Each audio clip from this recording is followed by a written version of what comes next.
Hi, welcome back to another video tutorial. This time I'm going to show you how to create a counter as you can see on this preview. So today we are going to tackle how to use blend mode and auto-animate transition. The first thing that we are going to do is to create a new artboard. So we are creating a new project.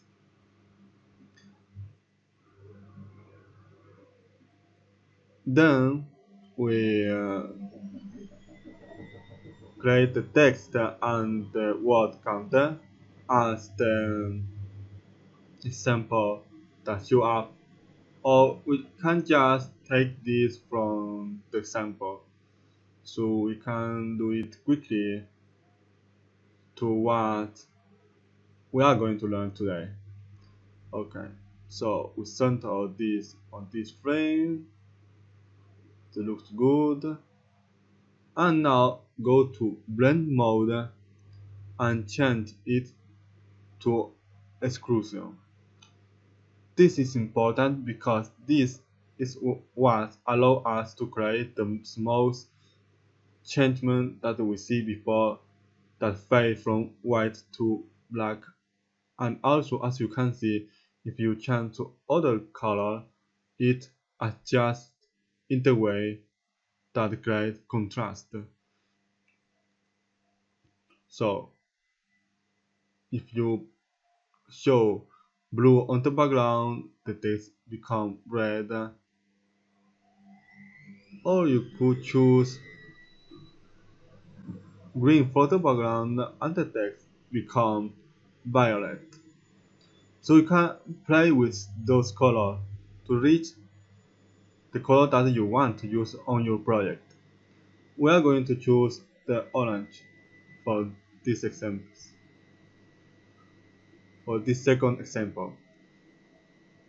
Now we also use the draggable front example. As you can see, it's very easy to build.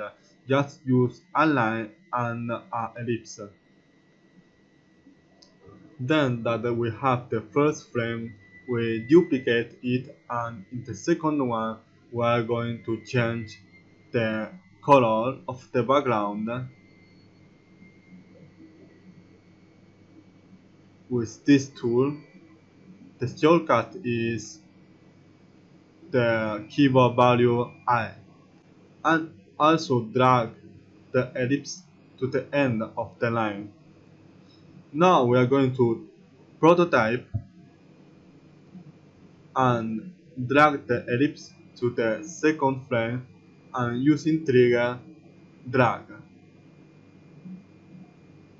and set also to auto animate. Let's see the preview. Okay, something didn't go as we wanted. First, because we didn't change the number. So we're going to the first frame and we change the 53 to another number.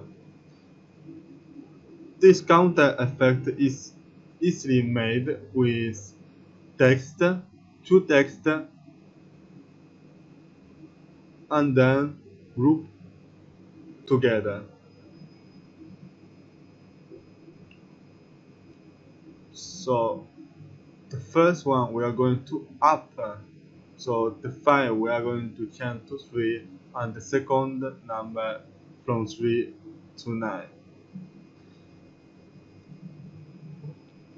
And also for the color transition, we need to add a new layer.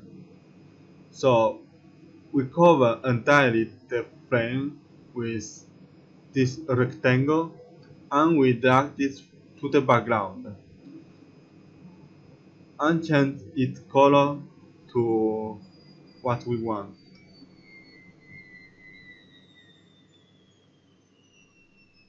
Okay, it didn't come out as I wanted, so right now it's black and it's not the color that we want. So we change a little,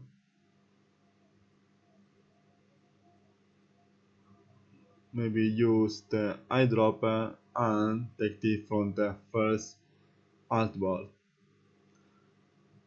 After that, we are going to copy and paste the same rectangle in the first artwork and reduce the opacity to 0. And that should be enough to create the transition color. As you can see, it's create the color. Cool. But by coming back, it didn't change. There's another error. So to solve this, we go to the second artboard and we need to change to the same color the background of the artboard. So we change it back to yellow uh, and we put back the rectangle. Now everything should work well. So let's check if everything is okay and take a look. Cool. So this is the tutorial. Hope it helped you and see you in the next video.